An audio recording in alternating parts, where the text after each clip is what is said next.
شیخ العرب والعجم عارف باللہ حضرت مولانا شاکی محمد اختر صاحب رحمۃ اللہ کی کتاب ہے آفتاب نسبت مع اللہ، جامع صغیر کی روایت ہے کہ آپ صلی اللہ تعالی علیہ وسلم نے فرمایا میرے امت کے بڑے لوگ، وی آئی پی لوگ، اہم لوگ کون ہیں؟ اشراف امتی حملۃ القرآن اور اصحاب اللیل، راتوں کو اٹھنے والے، حافظ قرآن، یہ بڑے لوگ ہیں، یہ ہے میری امت کے بڑے لوگ۔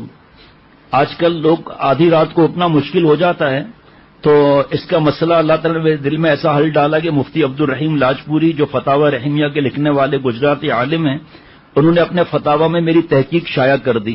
یہ تحقیق حضرت والا نے علامہ شامی ابن عبدی رحمۃ اللہ علیہ اور امداد الفتاوی غالباً جلد نمبر 5 میں ہے کہ عشاء کی 4 فرض اور 2 سنت پڑھ کر وطر سے پہلے 2 رکعت تہجد کی نیت سے پڑھ لو، اسی 2 رکعت میں صلاۃ التوبہ، صلاۃ الحاجات، صلاۃ التہجد تینوں کی نیت کر لو۔ اور یہ دلیل علامہ شامی کی بھی آ گئی، جلد نمبر 2 میں ہے یہ، اور امداد الفتاوی جلد نمبر 5 میں غالباً صفحہ 24 پر ہے۔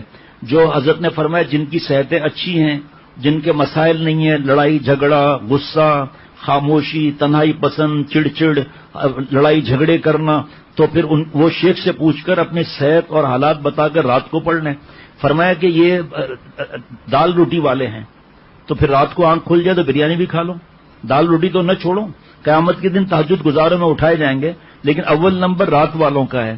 اور یہ اس وجہ سے یہ بیان کر رہا ہوں کہ آج کل کے حالات کے حساب سے اور کوئی ذمہ داریاں اتنی نہیں اور خامخواہ جاگنا نہیں، رات کو اٹھ کر وضو کر کے 2 رکعت پڑھ کے دعا مانگنے کا مزہ ایسا ہے کہ ایسا لگے گا کہ سجدے میں ایسا لگے گا کہ جیسے بادشاہوں کی سلطنت سمٹ کر قدموں میں آ گئی ہو۔ باقی جن کے جو حالات ہے شیخ سے پوچھے گا، خدا نخواستہ کسی کی نیند کی کمی ہے، ٹوٹ ٹوٹ کے نیند آتی ہے تو وہ شیخ سے پوچھے گا۔ اور جیسے بیان ہوتا ہے، جب مسجد میں بیان ہو رہا ہے تو اس وقت پھر ہم سنت پڑھ کر وطر پڑھ کے بیان میں بیٹھ جائیں گے، پھر بیان کے بعد بھی پڑھ سکتے ہیں۔ اور اگر کسی کو وضو کنٹرول میں ہے تو بھلے وہ وطر بھی بعد میں پڑھ لے، مرضی ہے۔ اور اگر یہ نہیں ہے کہ آپ کو جاگا نہیں جا رہا رات میں اور وطر قضا پر قضا ہو رہے ہیں، یہ سب چیز پوچھنی چاہیے۔ فرمایا یہ ان کے لیے جو بحر الکاہل ہیں، یعنی جو کاہلی کے سمندر ہیں، وہ بھی محروم نہ رہیں، تو وہ بھی اصحاب اللیل ہو سکتے ہیں۔ اور فرمایا کہ ترمذی شریف میں ہے کہ تہجد کے 4 فائدے ہوں گے۔ نمبر 1، تہجد گزار کا شمار صالحین میں ہو جاتا ہے، سب صالحین نے قیام اللیل کیا ہے، یعنی تہجد کی نماز پڑھی ہے۔ اور عجیب بات دیکھو کیسے کہاں سے کہا اللہ تعالیٰ مدد فرماتے ہیں ہر وقت۔ فرمایا قیام اللیل کی برکت سے آپ بھی صالحین میں داخل ہو جائیں گے۔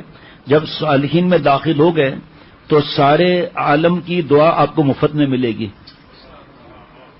سب مست ہوں گے انشاءاللہ تعالی۔ جتنے سننے والے ہیں، سننے والے بہت زیادہ ہیں ماشاءاللہ، یہاں بھی جو چند لوگ ہیں وہ بھی، اور سب جب بتا دیا تہجد کے 2 طریقے بتا دیا، عشاء کے بعد کے بھی بتا دیا۔ جب صالحین میں داخل ہو گئے تو سارے عالم کی دعا آپ کو مفت ملے گی، چاہے وہ کعبہ شریف میں لوگوں کی دعا ہو، یا مسجد نبوی میں بزرگوں کی دعا ہو، یا پہاڑوں کے دامن میں کوئی ولی اللہ نماز پڑھ رہا ہو، یا راستے میں پڑھ رہا ہو، یا سفر کی نماز پڑھ رہا ہو، یا سمندر کے کنارے ہو، یا دریا کے کنارے ہو۔ آپ اپنی اس بات کی دلیل بھی پیش کرتا ہوں اب میں آپ لوگوں کو۔ اتحیات کے بعد نمازی پڑھتا ہے اتحیات میں السلام علینا وعلی عباد اللہ الصالحین، پڑھتے ہیں یا نہیں؟ اے اللہ مجھ پر بھی سلامتی نازل فرما، اور دنیا میں جتنے صالحین ہیں ان پر بھی سب کو سلامتی عطا فرما۔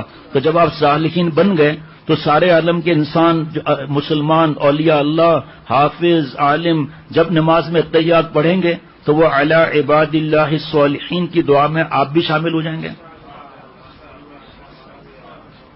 علماء حضرات کو تو ایسا مزہ آتا ہے عزت کی باتیں سن کر ماشاءاللہ۔ آپ بیٹھے ہوں گے ملاوی میں اور دعا مل رہی ہے کعبہ شریف کے نمازیوں کی، آپ بیٹھے ہیں کراچی میں اور مدینہ شریف کے نمازیوں کی، بلکہ سارے دنیا کے اولیاء اللہ کی دعا مفت میں ملے گی۔ یہ جو نعمت اختر پیش کر رہا ہے یہ معمولی نعمت نہیں ہے، ملاوی والوں کو ملائی دے رہا ہوں، سبحان اللہ۔ اور مفتی صاحب نے جب حضرت سے یہ سنا نا تو فرمایا اتنا مجھے مزہ آیا ہے، انہوں نے فوراً سوال قائم کیا اور میرا جواب لکھ کر فتاوی رحمیہ کی تحقیق میں اس کو شامل کر دیا۔ شکر ہے کہ اتنے بڑے عالم اور مفتی نے میری بات پر اعتماد کیا، وہاں منصور کو خود حضرت نے بتایا کہ میں نے اختر کا مسئلہ اپنے فتاوی کی کتاب میں درج کر دیا. اللہ تعالیٰ کا احسان ہے. ایک فائدہ ہو گیا بھائی.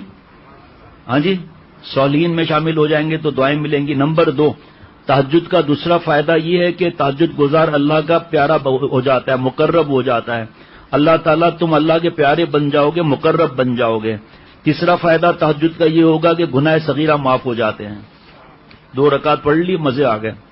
نمبر 4, تہجد کا چوتھا فائدہ ہے تہجد سے گناہ چھوڑنے کی ہمت پیدا ہوتی ہے. گناہ چھوڑنے کی ہمت آ جائے گی انشاءاللہ.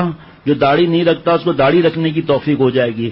جو گناہ نہیں چھوڑ رہا گناہ چھوڑنے کی توفیق ہو جائے گی.